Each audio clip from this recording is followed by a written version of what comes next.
dari awal penyembahan itu saya udah melihat semacam langit terbuka begitu, kemudian ada pelangi, ya, ada pelangi. Terus dalam pujian penyembahan seperti ada impresi dan berkata tetap kuat gitu, tetap kuat terus gitu, harus setia gitu, maju terus begitu. Seperti Roh Kudus mendorong begitu supaya jangan pernah berhenti, jangan pernah menyerah. Jadi saudara sangat saya secara pribadi hari ini emang sangat diberkati ya dengan Roh Kudus memberikan seperti itu. Nah, di akhir lagu barusan ini saudara ya di ref itu sampai ku dapat mahkota begitu. Saudara, lalu tiba-tiba saya dapat penglihatan gitu. Saya melihat sebuah rumah. Ya. Rumah itu kalau bentuknya saudara, kalau kita orang Minahasa ya, ada rumah. Jadi rumahnya kayak rumah panggung begitu. Jadi ada 2 lantai gitu. Jadi rumah di bawah, lantai di bawah, kemudian lantai di atas. Ada tangganya, tapi tangganya bukan dari depan kiri kanan, tapi dari agak depan begini terus dia melengkung begini. Jadi saya melihat apa arti Tuhan jelas sekali gitu. Jadi dalam penyembahan tadi Tuhan kasih lihat rumah itu, terus di dalam rumah itu jadi dia kayak kaca begitu ya, dindingnya begitu transparan begitu. Jadi yang di dalam itu bisa kelihatan. Bisa lihat rumah begitu bentuk, tapi dari dalam itu muncul kayak keemasan begitu, kuning, gimana ya, seperti terang begitu bercahaya dan kuning-kuningan ya, seperti emas begitu. Saya lihat, aduh bagus sekali. Lalu saya diingatkan firman Tuhan begitu ya. Jadi sampai saya sempat bercanda, oh Tuhan, jangan dulu ambil saya gitu.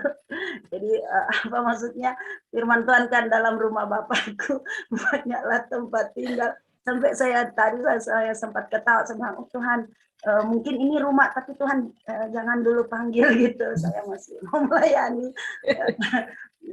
Diingatkan rumah begitu. Lalu lagu itu kan sampai ku dapat mahkota begitu ya, sampai akhir begitu, sampai sekian. Nah, jadi Roh Kudus impresi cuman bilang begini, kamu tetap harus setia gitu melayani ya, apapun ada tantangan, masalah ya, impresi roh seperti ya saya bercakap-cakap dengan Roh Kudus pagi hari ini. Saya diberikan kekuatan gitu, dan saya percaya saya juga boleh share kepada Bapak Ibu Saudara dengan penglihatan ini bahwa Tuhan selalu beserta gitu. Jadi Tuhan nggak mau kasih biar kita gitu, mau tinggalkan. Jadi saya lihat wah luar biasa pagi hari ini. Kemudian sebelum itu penglihatan itu saya diingatkan sebuah gambar gitu ya. Jadi saya lihat tapi ini bukan penglihatan, cuman saya kok ada begitu gambar itu tentang Tuhan Yesus memeluk domba. Ya, jadi ada gambar ada tongkat Tuhan Yesus, kemudian ada ada domba yang dipeluk begitu. Kemudian impresi roh seperti Roh Kudus bilang begini, kamu kan pernah punya bayi begitu ya. Ya kalau saya baru saya renungkan begitu. Oh iya ya, kemarin waktu saya peluk cucu saya dan baru mau 2 bulan. Saya peluk, aduh, pokoknya dengan hati-hati sekali. Pokoknya saya sampai bagaimana fokus apa semua ke bayi ini gitu. Aduh, ini jangan sampai jatuh gitu, atau sampai saya sibuk atau bingung dengan apa terus bayi ini jatuh begitu. Nah, Tuhan ingatkan, ya kamu seperti itu kata Tuhan, di tanganku aku jaga supaya benar-benar aku jaga kamu supaya kamu aman begitu, kamu enggak terjadi apa-apa begitu, saudara. Luar biasa ya untuk padahal gambar ini udah banyak kali kita lihat ya. Jadi nanti lihat search di Google itu gambarnya bagus. Jadi Tuhan Yesus di belakang ada padang-padang rumput, kemudian ada gambar Tuhan Yesus, ada pegang tongkat, kemudian ada menggendong anak domba.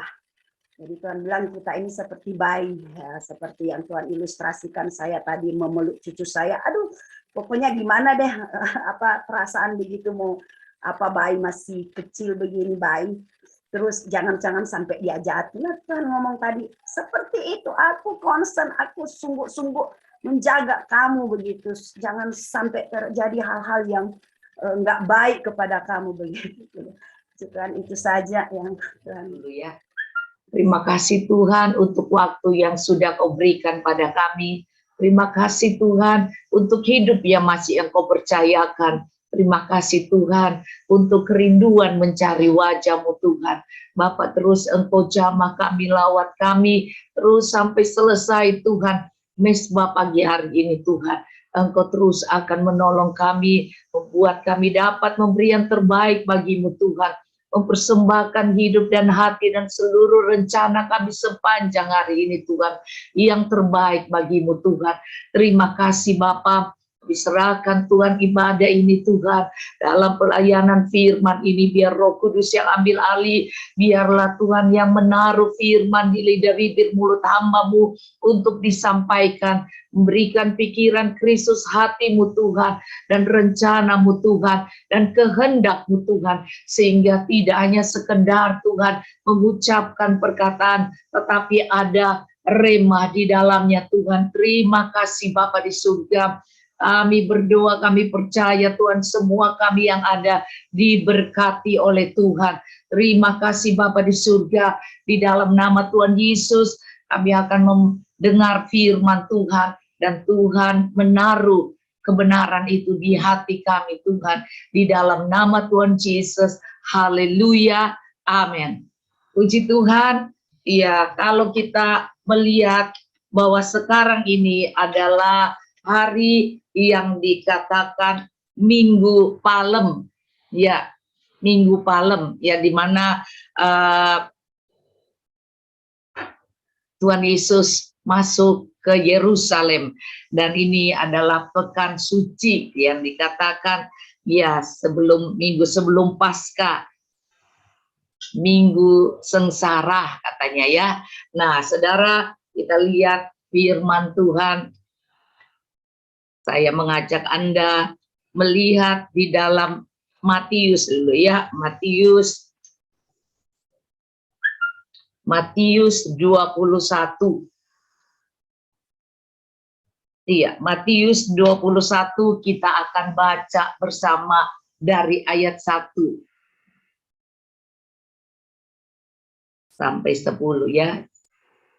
Ya, kita baca 1, 2, 3. Ketika Yesus dan murid-muridnya telah dekat Yerusalem dan tiba di Betfage yang terletak di Bukit Zaitun, Yesus menyuruh 2 orang muridnya dengan pesan, pergilah ke kampung yang di depanmu itu, dan di situ kamu akan segera menemukan seekor keledai betina tertambat dan anaknya ada dekatnya. Lepaskanlah keledai itu dan bawalah keduanya kepadaku.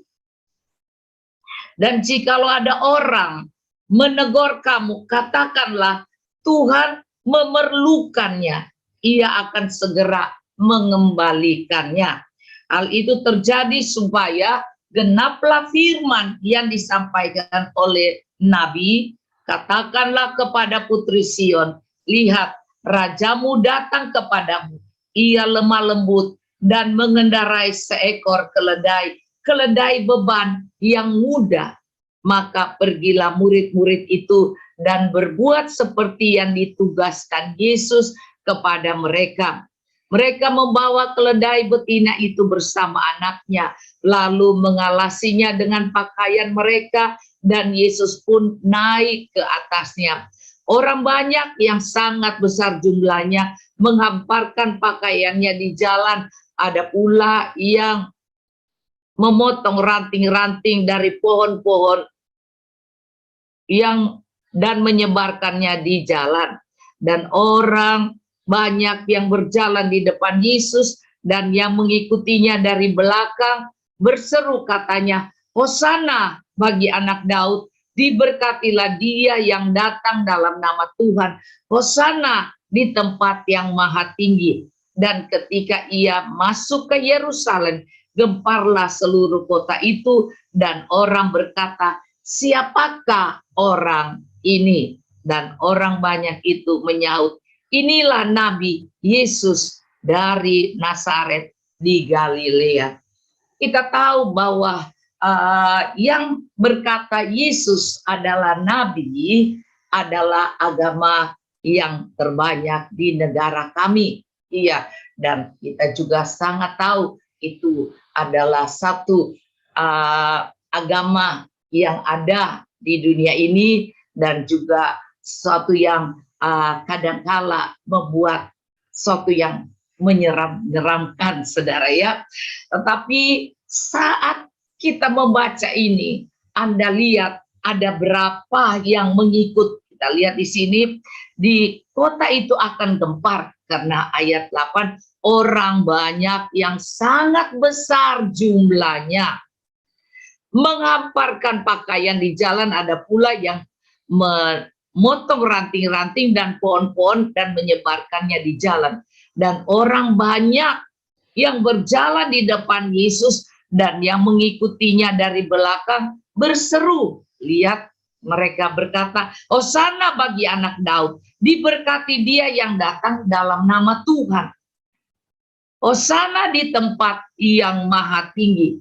Dan ketika ia masuk ke Yerusalem, gemparlah seluruh kota itu. Dan orang berkata, siapakah orang ini? Dan orang banyak itu menyaut. Anda lihat, orang banyak itu menyaut. Kita memperhatikan, orang banyak itu tahu bahwa Yesus adalah Nabi. Nah, kita tahu bahwa agama seberang itu berkata Yesus adalah Nabi. Yesus adalah Nabi. Nah, kita harus mengimankan dan mengamenkan, ya, mengamenkan bahwa nanti orang banyak itu yang tahu Yesus adalah Nabi itu akan mengikuti waktu Yesus masuk ke Yerusalem.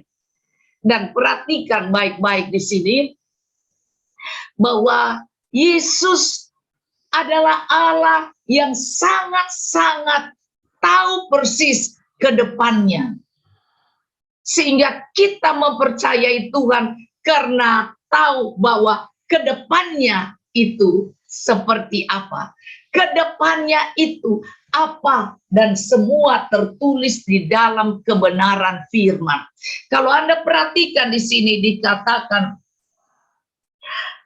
ayat 4, hal itu terjadi supaya genaplah firman yang disampaikan oleh Nabi.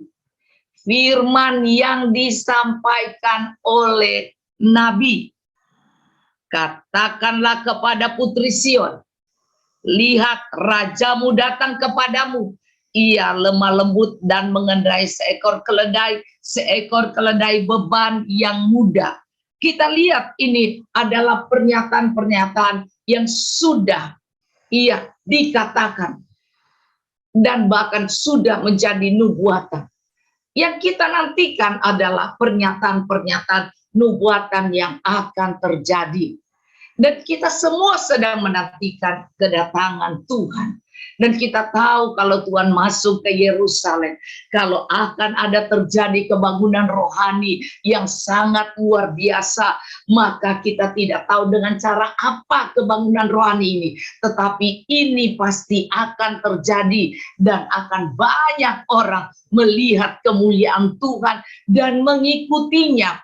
Karena saudara, kalau Anda perhatikan di sini, ayat yang akan saya bacakan yang akan Anda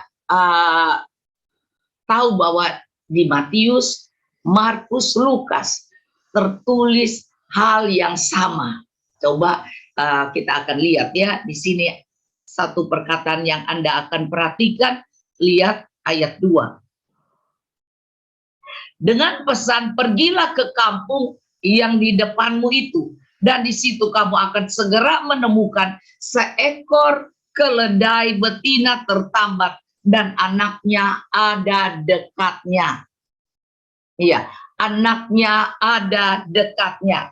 Lepaskanlah keledai itu dan bawalah keduanya kepadaku. Ini berbicara tentang keluarga-keluarga dan masalah-masalah yang sedang terjadi, masalah kesusahan, karena dikatakan di sini keledai betina, iya, dan anaknya yang ada di dekatnya. Tapi di sini dikatakan dan di situ kamu akan segera menemukan seekor keledai betina tertambat, ya, dan anaknya ada dekatnya. Lepaskan keledai itu dan bawa keduanya kepadaku. Jadi di sini bukan hanya ibunya saja, tetapi anaknya juga. Jadi kita harus memikirkan bahwa Tuhan itu sangat-sangat berbeban dan memikirkan bagaimana kehidupan keluarga, kehidupan orang-orang yang masa ini sangat mengalami tekanan dan kesusahan. Kalau tertambat berarti dia terikat, atau agama yang lain ada dikatakan korban. Kita bisa lihat kambing-kambing yang terikat, yang dikorbankan, ya kan? Ya, yang di masa itu kita akan lihat di jalan-jalan banyak yang tertambat yang sudah diikat untuk dikorbankan. Tapi hari ini kita akan mengerti bahwa banyak orang akan mengalami kelepasan. Banyak orang akan mengalami pertolongan Tuhan. Orang yang tertekan, masalah keuangan, masalah penyakit, masalah kehidupan yang tidak rukun, masalah orang-orang yang ditinggalkan suami, atau yang masalah keluarga yang sangat menderita. Maka Tuhan akan datang pada keluarga-keluarga ini, dan Tuhan mempunyai rencana sebelum Yesus dimuliakan. Dia harus memakai keluarga-keluarga ini. Orang-orang yang terikat ini akan dilepaskan, sehingga semua akan melihat kemuliaan Tuhan melalui orang-orang lemah yang tidak berdaya, melalui orang-orang yang mengalami masa sukar dan sangat tertekan hidupnya, dan sangat kepahitan tentunya, saudara. Tuhan akan membuat terlepas. Saya melihat banyak orang yang dengan kesaksian hidup, dulu perempuan nakal atau perempuan yang tidak baik, dulu mereka adalah pemberontak, dulu mereka adalah narkoba, dulu mereka adalah orang-orang yang tidak baik. Sekarang mereka dipakai Tuhan luar biasa. Karena Tuhan melepaskan mereka dari ikatan-ikatan.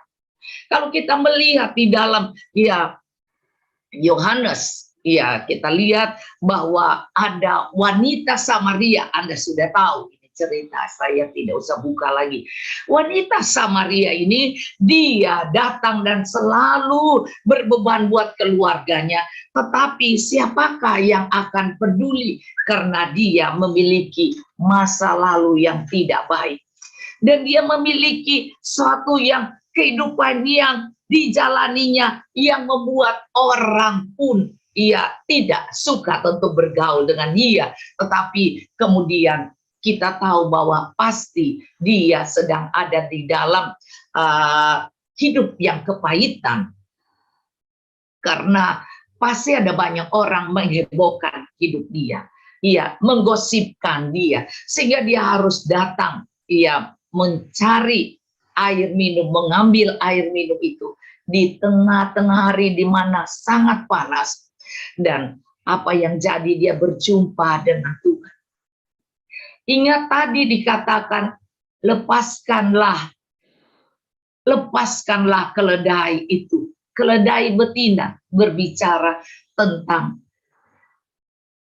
bukan sesuatu yang hebat-hebat. Dan dikatakan di ayat yang lain bahwa keledai yang tidak pernah ditunggangi, masih polos, masih bodoh, masih tidak mengerti apa-apa, dan tidak punya pengalaman. Tetapi keledai ini sudah punya anak. Dan kemudian Di sini Tuhan mau memakai dia. Karena orang-orang akan memfokus, ini kan perempuan nggak baik, ngapain ya? Ngapain ya ngapain dia dilepaskan dari kehidupan yang tidak benar? Ngapain dia? Nah, saudara, murid-murid Yesus diberi pesan oleh Tuhan. Karena Tuhan tahu apa yang akan terjadi. Tuhan tahu bahwa mereka akan ditanya oleh orang-orang, kamu mau ngapain? Iya, keledai itu, keledai yang ditambat itu. Nah, saudara, tidak dibilang pemiliknya, ya tidak dibilang bahwa itu pemiliknya, tapi orang-orang akan bertanya.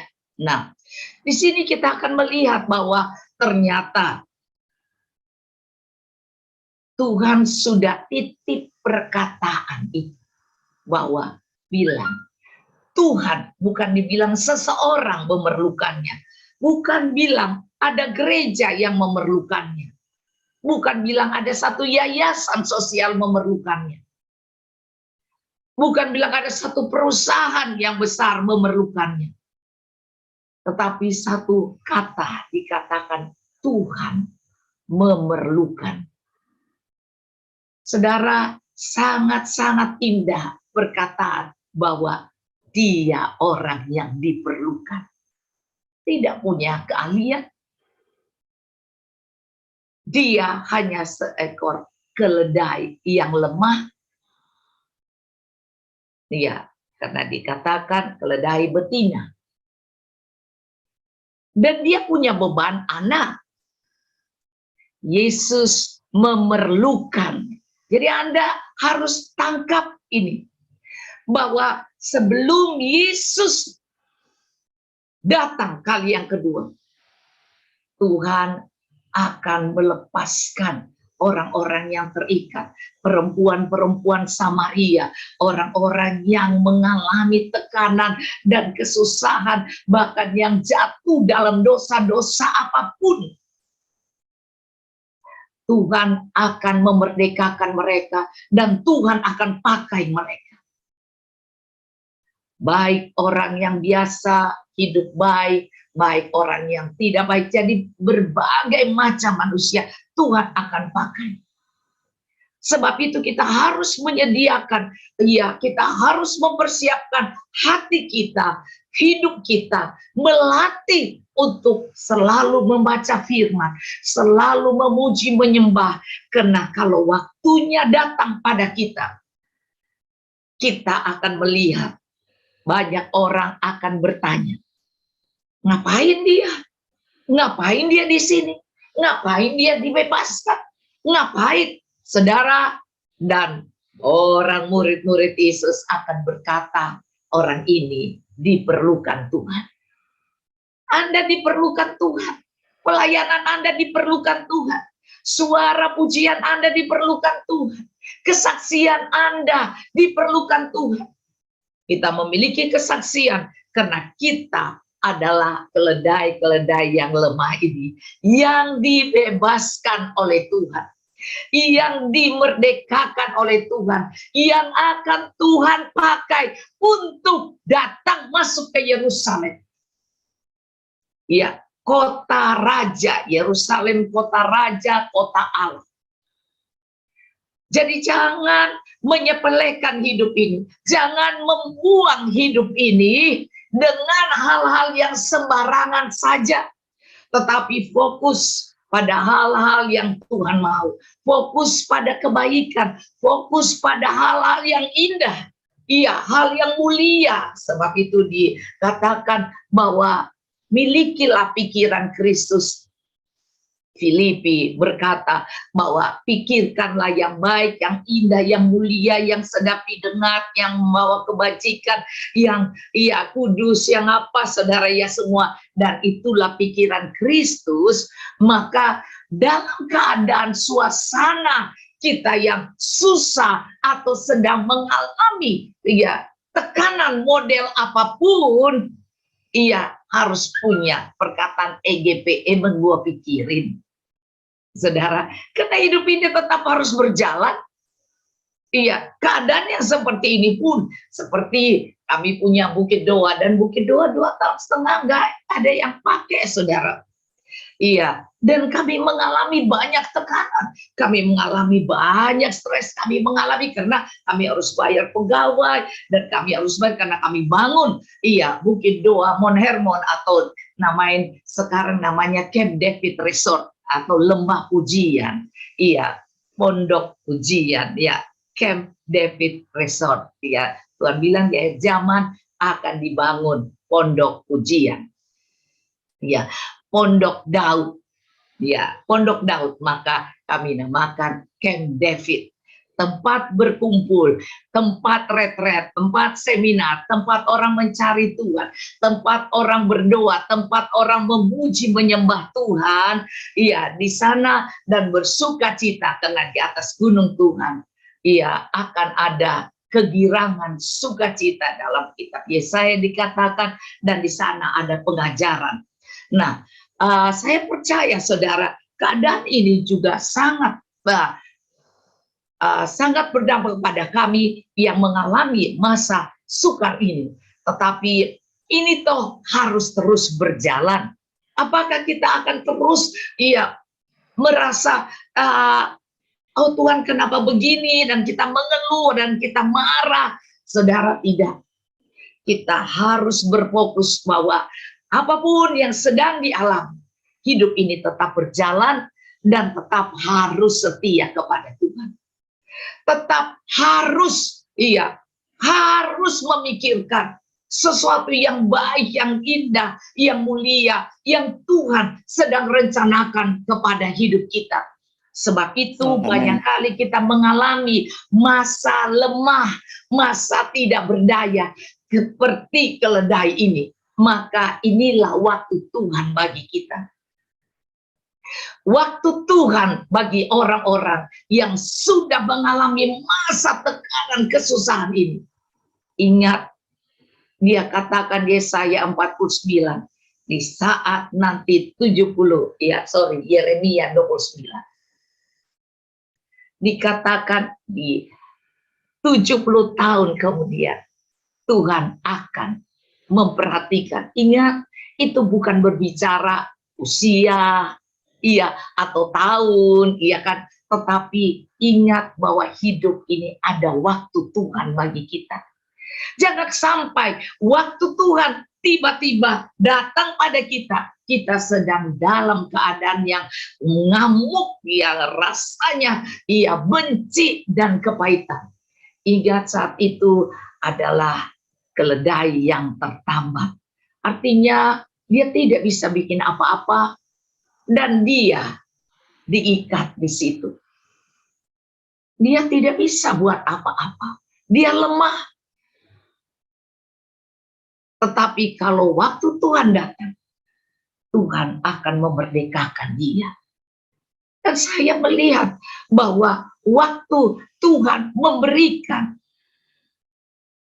Abraham untuk membuktikan iman Abraham, maka Ishak anaknya harus dikorbankan, anak satu-satunya.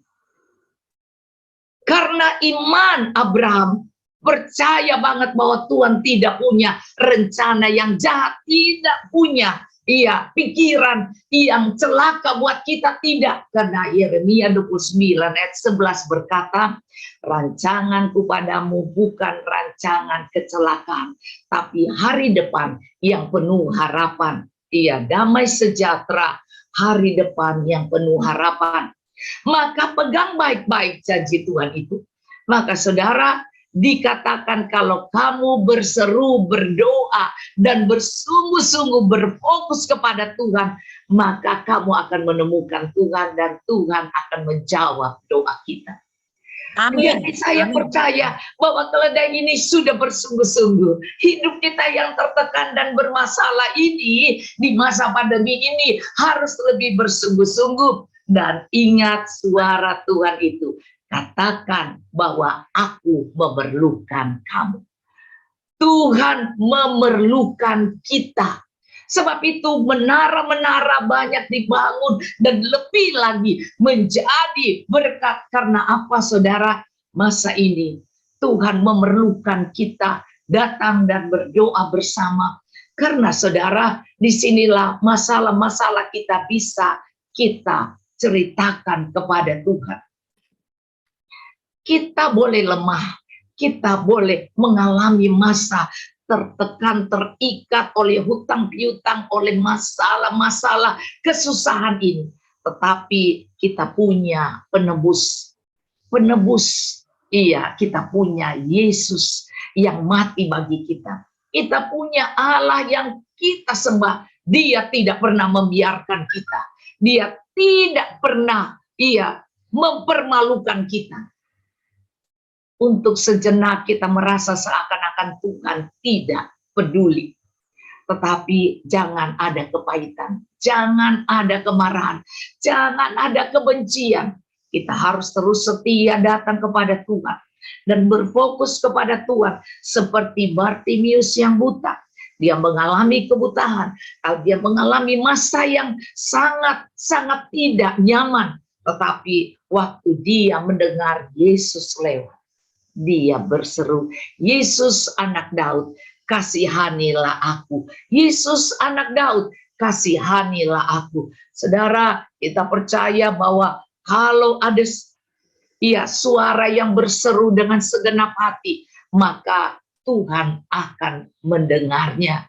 Maka Tuhan membebaskan Bartimius, dan kemudian Bartimius mengikut Yesus. Dan kalau kita ingat wanita yang lemah itu, wanita Samaria di dalam Yohanes 4 itu, maka kita tahu wanita ini sangat-sangat tidak enak karena dia sudah punya 5 suami. Dan Tuhan bilang yang sekarang itu sebenarnya bukan suamimu. Nah, kita lihat kehidupan, karakter, mungkin dia terpaksa karena harus membiayai keluarga, atau dia punya kehidupan karakter yang tidak baik, ya kan? Tetapi apapun, Tuhan ingin membebaskan. Tuhan capek banget saat itu dan belum makan, tetapi Tuhan harus melewati Yohanes 4. Saya baca sedikit dulu ya. Ya, Yohanes 4 ayat 4 ya. Ia harus melintasi daerah Samaria.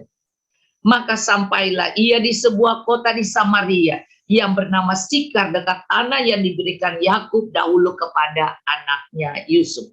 Nah, kalau saya baca dari ayat 1, ketika Tuhan Yesus mengetahui bahwa orang Farisi telah mendengar bahwa ia memperoleh dan membaptis murid lebih banyak daripada Yohanes, meskipun Yesus sendiri tidak membaptis melainkan muridnya, ia pun meninggalkan Yudea dan kembali lagi ke Galilea.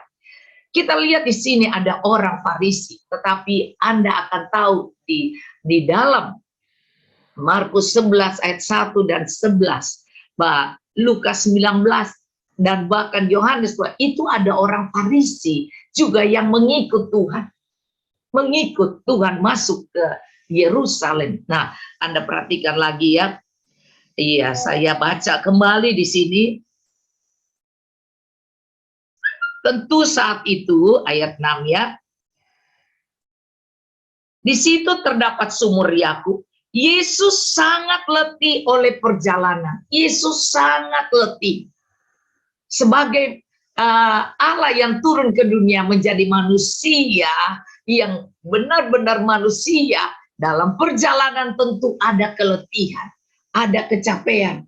Mungkin masa-masa ini kita pun mengalami kecapean, kita mengalami stres, kita mengalami depresi, bahkan mereka mengalami masa-masa dipermalukan karena kemudian orang-orang yang punya usaha berhenti atau hal-hal yang lain, dan banyak yang mengalami sakit dan ada yang keluarganya meninggal. Tapi sekali lagi Anda perhatikan di sini, iya, Yesus sangat letih dalam perjalanan. Iya, sumur Yesus sangat letih oleh perjalanan. Karena itu ia duduk di pinggir sumur itu. Hari kira-kira pukul 12, maka datanglah seorang perempuan Samaria hendak menimba air. Kata Yesus kepadanya, berilah aku minum.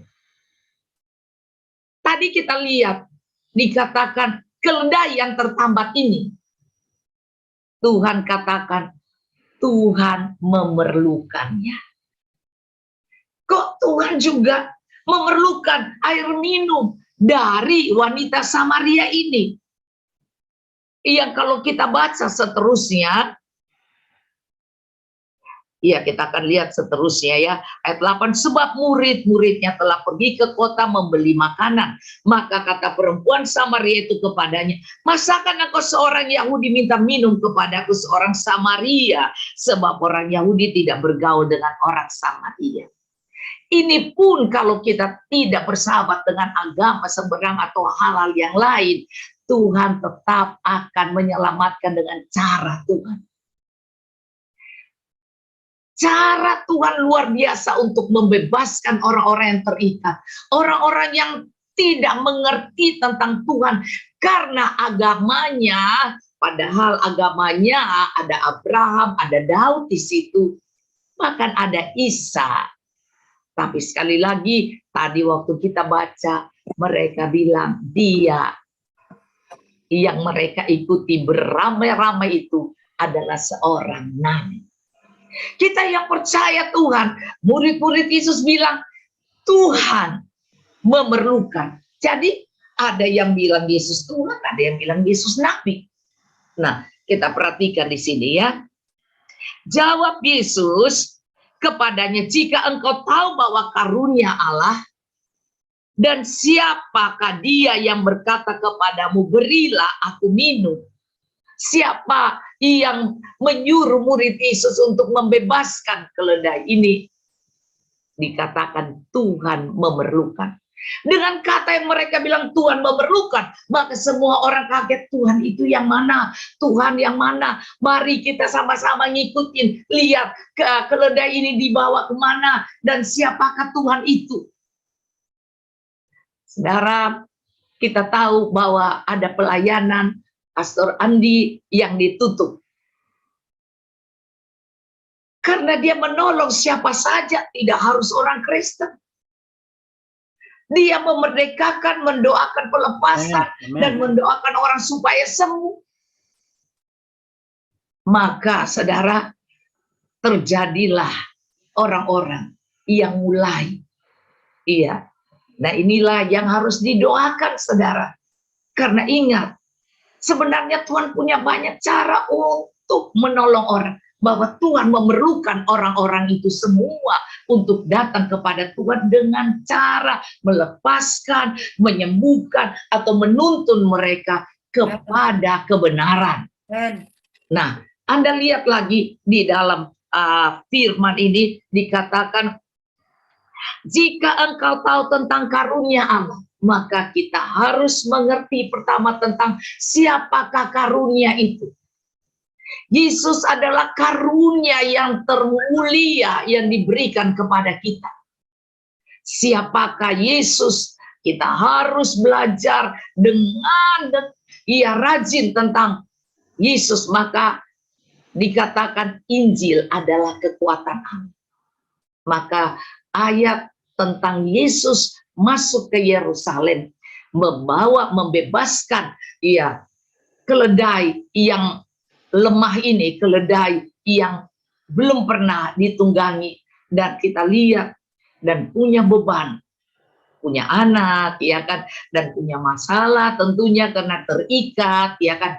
Tapi Tuhan di akhir zaman ini akan melepaskan karunia-karunia roh yang luar biasa, sehingga semua akan tahu bahwa Injil kekuatan Allah itu ada dalam Matius, Markus, Lukas, Yohanes. Kita harus pelajari tentang cara Tuhan melayani, karya Tuhan yang luar biasa. Maka di sini dikatakan, jika engkau tahu tentang karunia Allah, karunia keselamatan, karunia pengampunan dan penebusan, dan penyembuhan dengan cara gratis dari Tuhan, sehingga orang-orang akan datang kepada Tuhan. Nah, kita lihat di sini, dan siapa dia yang berkata kepadamu? Siapa yang berbicara kepadamu? Nah, dikatakan di sini, berilah aku minum. Meminta. Tuhan memerlukanmu. Tuhan meminta engkau. Di dalammu ada banyak yang Tuhan bisa pakai. Di dalam kita ada begitu luar biasa. Karena Tuhan yang menaruh, Tuhan yang membentuk kita. Iya. Nah, kita lihat lagi di sini. Berilah aku minum. Niscaya engkau telah meminta kepadanya dan ia telah memberikan kepadamu air hidup. Maka waktu kita mendengar suara Tuhan memanggil kita untuk mengikuti Dia, melayani Dia, atau berbuat baik, atau melakukan apa yang Dia suruhkan. Karena dikatakan, kalau kamu mengasihi Tuhan, Yohanes 15, lakukanlah perintah-perintahnya. Jadi kita harus dengar perintah Tuhan apa. Jadi kalau kita cuma mau fokus pada keperluan hidup, masalah hidup, dan semuanya, ya kesusahan kita, sakit penyakit kita, kapan kita bisa untuk mendengar perintah-perintah Tuhan? Kapan kita bisa memberi waktu untuk mendengar, oh Tuhan mau aku lakukan ini, Tuhan mau aku memberkati ini, Tuhan mau aku menolong ini, Tuhan mau aku pergi mendoakan orang, Tuhan mau aku harus menjadi orang yang menjadi pembawa terang, sehingga orang melihat hidup kita, orang percaya kepada Tuhan Yesus. Kasih Yesus itulah yang membuat kita yang tidak punya kehebatan apa-apa ini. Dan yang tertambat, yang terikat, dan punya banyak masalah seperti wanita Samaria ini, dan keledai yang tertambat ini. Itu semua cuman kasih Tuhan. Karena waktu Yesus masuk dan menunggangi ini, semua mata melihat bukan hanya Yesus saja yang mereka lihat ada keledai. Jadi kalau Tuhan pakai kita, bukan hanya karunia Tuhan yang dahsyat, yang kuasa Tuhan yang dahsyat, tetapi tentulah hamba-hamba Tuhan ini akan dilihat bahwa karakter hidup Anda menurut seperti keledai ini, mau dipakai dan selalu tunduk rendah hati dan selalu fokus. Jangan sampai kita fokus ke diri kita, maka keledai ini tertawa dan keledai ini langsung rasa bangga, maka jatuhlah Tuhan jauh dari kita lagi, saudara ya. Maka saudara, apapun yang dipersembahkan, ya dikatakan tadi, ya barang-barang yang bagus, ya kain-kain yang mahal, bahkan dipersembahkan semua, dan kemudian kalau ranting-ranting itu makanan buat keledai. Iya, tapi jalan dialas dengan kain yang bagus itu pun keledai berjalan di atas itu. Dan orang-orang yang Tuhan perlukan, Anda akan mengalami di mana kemuliaan Tuhan juga akan dinyatakan. Tapi hal yang harus kita terus ingat bahwa kalau kita dibebaskan bukan karena hebat dan gagah kita. Kalau kita dipakai Tuhan bukan karena kita cakap dan kita keren, tetapi karena anugerah Tuhan. Kasih karunia Tuhan. Maka kita harus selalu tunduk dan rendah hati. Kita harus selalu membawa beban, yaitu panggilan Tuhan dalam hidup kita. Jangan lepaskan beban itu, sehingga orang-orang bisa mengikut keledai itu, bukan karena si keledai itu, tapi karena beban yang di punggung keledai itu, yaitu Yesus. Kita bisa orang ikut pelayanan kita karena Yesus. Bukan karena kita hebat atau kita bagi-bagi uang kemana-mana. Tapi karena Yesus. Kalau kita bagi-bagi uang hanya sebentar mereka ikut. Habis itu kita tidak mampu bagi lagi, mereka tinggalkan kita. Tapi kalau benar-benar kita terus ada di dalam pelayanannya Tuhan, maka banyak orang akan mengikut. Karena dikatakan Matius 6, dikatakan carilah dahulu kerajaan Allah dan kebenarannya, maka semuanya akan ditambahkan. Iya, sebentar lagi saya mengakhiri. Maka jawab Yesus kepada ayat 10, Engkau tahu tentang karunia Allah, siapa dia yang berkata kepadamu, berilah aku minum. Niscaya engkau telah meminta kepadanya, dan ia telah memberikan kepadamu air hidup. Nah, kata perempuan itu, Tuhan, engkau tidak punya timba dan sumur ini amat dalam. Dari mana? Katakan di sini, dari manakah engkau memperoleh air hidup itu? Adakah engkau lebih besar daripada bapak kami Yakub yang memberikan sumur ini kepada kami, dan yang telah minum sendiri dari dalamnya, ia serta anak-anak dan ternaknya? Jawab Yesus kepadanya, barang siapa minum air ini, ia akan haus lagi. Tetapi barang siapa minum air yang akan kuberikan kepadanya, ia tidak akan haus untuk selamanya. Sebaliknya, air yang kuberikan kepadanya akan menjadi mata air di dalam dirinya, yang terus-menerus memancar sampai kepada hidup yang kekal. Jadi kita yang selalu mau ditunggangi oleh Yesus, artinya dituntun oleh kuasa Roh Kudus, karena Yesus sudah di surga, tetapi rohnya dia berikan kepada kita, menuntun hidup kita. Maka keledai-keledai yang tidak ada artinya ini akan dituntun oleh Roh Kudus, dan Roh Kudus yang akan membawa kita entah ke kiri atau ke kanan, atau lurus atau kemana, dia akan menuntun kita. Itu dikatakan di dalam Yesaya, bahwa kamu akan dituntun entah ke kiri ke kanan. Kalau ada Roh Kudus, maka dia yang akan menuntun kita, dia menyertai kita untuk melakukan karya Tuhan, kehendak Tuhan. Kadang-kadang orang pikir karya Tuhan harus dengan hal-hal yang rasanya spektakuler. Tidak, saudara, Tuhan sangat-sangat tidak mau memaksa engkau untuk hal-hal supaya semua orang terkagum kepadamu, tidak. Tetapi hal yang sangat indah adalah sikap dari keledai ini, taat dan mau, dan dibawa kemana dan menunggangi Yesus. Dan dia tetap harus berasa bahwa bukan dia, tetapi Yesus yang dipikulnya itu adalah salib, itu adalah Yesus, itu adalah Yesus. Dan bukan aku yang disanjung, bukan aku nih yang dikerenin, bukan aku yang memiliki pengikut puluhan ribu, bukan. Ini Tuhan, bukan saya, tapi Tuhan.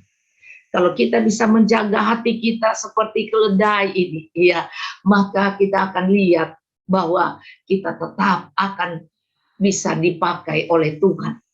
Dan kita akan masuk Yerusalem baru bersama-sama dengan Tuhan. Bukan lagi seperti keledai, tetapi menjadi anak Allah dan mempelai Kristus yang luar biasa. Sekali lagi, saudara, wanita Samaria ini, Anda baca saja, wanita Samaria ini dia diingatkan Tuhan bahwa yang kamu cari ini sebentar habis, besok kamu datang lagi habis. Kalau nggak ada, kalau habis ini sumur kering, maka kamu akan berantam. Tetapi air yang akan kuberikan kepadamu, air hidup, yaitu firman Tuhan, kuasa Roh Kudus, ini tidak akan habis kalau kita tidak menyumbatnya. Maka kita harus melepaskan kehidupan lama kita. Kita harus melepaskan ikatan-ikatan ini. Kita harus datang kepada Tuhan dan kita siap meminta air hidup itu. Air yang tidak pernah akan habis. Dan disitulah masa pandemi pun Anda tetap bersukacita, Anda tetap semangat, Anda tidak mengeluh, Anda tidak mempersalahkan Tuhan dengan keadaan ini, atau mempersalahkan vaksin atau obat-obat lain, atau para dokter, atau pemerintah, atau keadaan yang sedang terjadi. Mari terus fokus ke Tuhan. Fokus. Jangan fokus kepada hal-hal pemberian-pemberian itu. Fokus kepada Tuhan.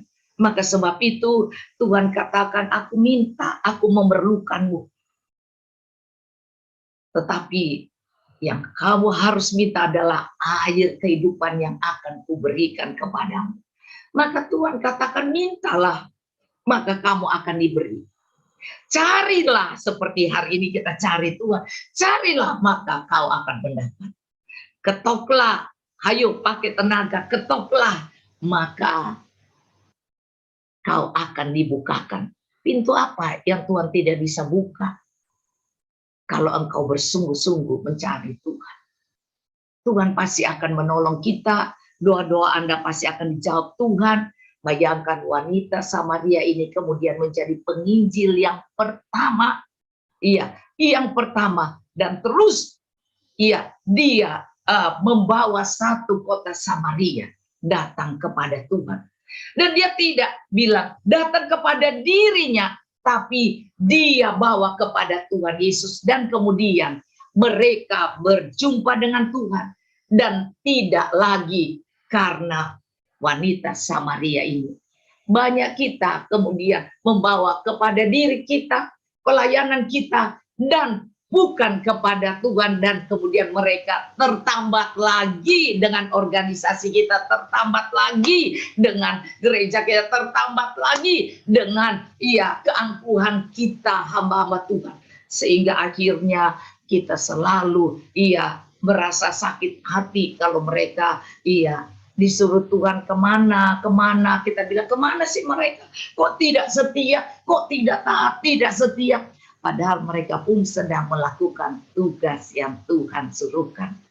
Tuhan memerlukan kita, dan Tuhan membuat wanita Samaria ini membawa orang-orang kepada Tuhan, dan orang-orang bilang bukan karena kamu lagi kami, tapi karena mereka berkata, ayat 42, Yohanes 4 ayat 42, dan saya baca dulu ya saudara ya, ayat 4 di sini ayat 39, dan banyak orang Samaria dari kota itu telah menjadi percaya kepadanya karena perkataan perempuan itu yang seperti keledai yang tertambat, yang kemudian dilepaskan Tuhan. Tuhan memerlukan dia yang bersaksi, ia mengatakan kepadaku segala sesuatu yang telah kuperbuat. Iya, berarti karunia nabi yang akan Tuhan berikan kepadamu akan membawa nama Tuhan dimuliakan. Maka ketika orang-orang Samaria itu sampai kepada Yesus, ayat 40, mereka meminta kepadanya supaya ia tinggal pada mereka. Dan ia pun tinggal di situ 2 hari lamanya. Dan lebih banyak lagi orang yang menjadi percaya. Lebih banyak lagi orang menjadi percaya karena mereka dibawa kepada Yesus, bukan dibawa terus dengan wanita Samaria ini. Tapi wanita Samaria ini pergi lagi mencari yang lain lagi untuk dibawa kepada Tuhan. Dan lebih banyak lagi orang yang menjadi percaya karena perkataannya. Ayat 42, dan mereka berkata kepada perempuan ini, kami percaya, tetapi bukan lagi karena apa yang kau katakan. Lihat, jadi karunia itu terus berdampak dan terus memenuhi orang-orang yang kita bawa pada Tuhan. Sehingga mereka bisa menjadi lebih dari kita, bisa saja saudara ya. Dan Anda lihat di sini, tapi bukan lagi karena apa yang kau katakan. Bukan hanya sampai di Yesus adalah nabi, tetapi akan menjadi lebih lagi Yesus adalah Tuhan. Maka di sini dikatakan sebab kami sendiri telah mendengar dia dan kami tahu bahwa dia benar-benar juru selamat dunia. Lakukan bagian kita, membebaskan para keledai-keledai yang tertawan. Dan kemudian kita bilang Tuhan memerlukanmu, kita bilang Tuhan mau pakai kau. Bawa pada Tuhan seperti wanita Samaria ini, dan kemudian tanpa sadar semua akan menceritakan, bersaksi tentang siapa Tuhan melalui pelayananmu, melalui hidupmu, melalui karunia nabi yang ada padamu. Dan kemudian kita bawa pada Tuhan, dan kita tidak boleh bilang itu saya punya, itu Tuhan punya. Maka kita mencari lagi keledai-keledai yang lain yang tertambat untuk kita bebaskan. Dan kita bilang Tuhan pakai kau, Tuhan memerlukan kau. Maka mereka akan bilang bukan lagi karena kamu, karena kami berjumpa dengan Tuhan. Roh Kudus membantu mereka berjumpa dengan Tuhan, dan kemudian mereka bukan lagi dari kesaksian Yesus adalah nabi yang tahu masalah masa lalu atau masa depan, tetapi Yesus adalah juru selamat. Haleluya. Jadi dari nabi menjadi juru selamat, saudara ya. Dari kesaksian hidup, akhirnya mereka menerima Yesus bukan lagi nabi, tetapi juru selamat. Saudara mengalami pengalaman dengan Tuhan secara pribadi adalah bagian yang saya alami, dan kemudian saya tanpa sadar dengan orang yang seperti keledai bodoh ini. Saya nggak punya pengalaman apa-apa dan tidak pintar apa-apa. Tetapi sewaktu saya datang pada Tuhan dan mencari pertolongan pada Tuhan, karena saya melihat, orang tua saya mendidik saya datang ke gereja dan melihat mereka selalu berdoa dan rajin. Maka saat saya mengalami susah di Jakarta, saya berdoa dan saya dipenuhi Roh Kudus. Sehingga akhirnya Tuhan bukan sebagai nabi saja yang kita cari karunia-karunia hebat, tetapi Dia mengalir di dalam kita sebagai air hidup yang membawa penebusan dan juga membuat kita bersemangat dan juga membuat kita mampu untuk mengenal bahwa bukan saja Dia seorang nabi atau Dia seorang tabib, tetapi Yesus adalah juru selamat dunia. Kita perlu menyelamatkan banyak orang yang terikat. Saya dulu adalah manusia yang tidak tahu apa-apa, bodoh, tidak punya pengalaman seperti keledai. Tapi saat saya datang pada Tuhan dan saya dipenuhi Roh Kudus, satu saat Tuhan memberikan saya karunia yang saya sendiri tidak tahu. Tiba-tiba dalam saya menyembah seperti Anda ini selalu berdoa dan menyembah, keluarlah lagu-lagu itu. Salah satu lagu yang zaman dulu sudah kuno, tetapi saya dengar Pastor Andi itu menyanyikan lagu saya juga, dan pendeta-pendeta yang saat ini banyak yang terkenal, mereka menyanyikan lagu yang Tuhan berikan, titipkan melalui saya. Bukan saya yang menciptakan, tapi Roh Kudus. Lagu itu Kasih dari Surga, atau Dia seperti air yang mengalir, atau sebab Dia gembala yang baik, atau kalau orang benar berdoa, dan banyak hal lain yang saya tidak sekolah menciptakan lagu, tidak tahu nada, tetapi ada karunia yang Tuhan bisa berikan pada setiap orang masing-masing karena Tuhan memerlukan. Dan saya mendengar kesaksian dari Ibu hamba Tuhan, Ibu Johan Handoyo, jadi istri dari Pak Johan. Dia katakan bahwa dia mendoakan orang dan doa pelepasan, dia hanya menyanyi kasih dari surga dan mereka mengalami kelepasan. Dan banyak yang menyanyikan lagu ini dan mereka dilepaskan dan mereka bertobat. Saya pergi ke Kalimantan di satu desa, itu saya pimpin konser doa, saya diundang untuk konser doa, dan apa yang saya lihat ternyata pemilik hotel itu samperin saya, satu ibu orang Tionghoa, pemilik hotel itu, dia katakan di Batu Licin kalau nggak salah nah saudara, dia bilang begini pada saya, Ibu, saya dulu Buddha, agama bukan Kristen, tetapi waktu saya diajak, dia melihat orang didoakan pelepasan dan mereka menyanyikan lagu Kasih dari Surga. Kasih dari Surga itu saya nangis, dan disitulah saya bertobat, saya terima Yesus. Saya berbahagia, Tuhan, siapakah yang punya lagu ini? Bukan saya, yang punya lagu ini adalah Tuhan. Karena saya cuman penyembah-Mu Tuhan, saya cuman keledai yang bodoh itu, yang tidak punya pengalaman, yang hanya datang kepada Tuhan, dan Tuhan memerlukannya. Maka saya harus terus tunduk dan terus setia dan terus membawa beban pelayanan, yaitu Yesus, dan dituntun oleh Roh Kudus untuk setiap kali masuk bisa sampai ke Yerusalem, Yerusalem baru.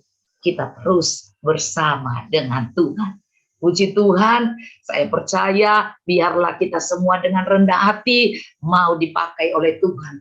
Karena Tuhan memerlukan dan mau melepaskan yang berbeban dan tertambat, yang mengalami masa sukar ini. Tuhan akan menolong kita, menyembuhkan, memberkati kita. Tetaplah rendah hati, tetaplah tunduk, tetaplah membawa beban kudus, yaitu kehendak rencana Tuhan dalam hidupmu sesuai dengan panggilan Tuhan. Tuhan Yesus memberkati. Mari kita berdoa. Terima kasih Tuhan. Berkati Tuhan Yesus semua yang sudah mendengarnya Tuhan. Biarlah kami bisa dipakai seperti keledai-keledai yang tidak punya pengalaman itu. Keledai yang bodoh itu, keledai yang hanya rendah hati mau ditunggangi oleh Tuhan. Dan menjadi wanita Samaria, mungkin banyak berdialog, tetapi kehidupannya yang sebenarnya tidak menyenangkan itu Tuhan. Tuhan, tetapi Engkau memerdekakan dia. Dan Engkau menyatakan dirimu Tuhan kepadanya Tuhan. Dan rencana-rencana ke depan. Dan Engkau memberikan dia air kehidupan yang tidak pernah bisa haus lagi. Maka dengan semangat Tuhan, dia bisa menginjil dan menyelamatkan orang-orang di kota Samaria untuk berjumpa dengan Engkau pertama sebagai nabi, tetapi selanjutnya mereka mengenal Engkau sebagai juru selamat. Tuhan, biarlah itu banyak terjadi di seluruh dunia. Biarlah semua kami mau menjadi orang yang diperlukan oleh Tuhan, orang yang dibebaskan dan mengikut Tuhan dan mengambil beban-beban kudus untuk menyelamatkan banyak orang berjumpa dengan Sang Juru Selamat. Terima kasih Tuhan Yesus, berkati pelayanan Menara Doa segala bangsa ini Tuhan. Berkati pemimpinnya Tuhan. Oh Pak YSL, Tuhan berkati Tuhan Yesus, mereka penanggung jawabnya Tuhan. Berkati semua pengurus-pengurusnya Tuhan. Bapa, semuanya kami bawa kepadamu yang ikut serta doa pagi ini. Biarlah semua ditolong oleh Tuhan, dibebaskan, diselamatkan semua, disembuhkan semua. Masalah pintu-pintu tertutup dibuka. Bahkan yang mengalami jalan buntu, Tuhan buka jalan bagi mereka. Dan doa-doa mereka berkenan di hati Tuhan. Dan doa-doa yang sudah dinaikkan syafaat ini menyenangkan hatimu Tuhan. Dan Tuhan jawab doa kami. Dengan segala kerendahan hati Tuhan, biarlah kami semua mau Tuhan dipakai oleh-Mu Tuhan. Tuhan, kami mau terima perkataan ini bahwa Tuhan memerlukan kami. Terima kasih Bapa. Di dalam nama Tuhan Yesus, hamba berdoa dan mengucap syukur. Haleluya. Amin.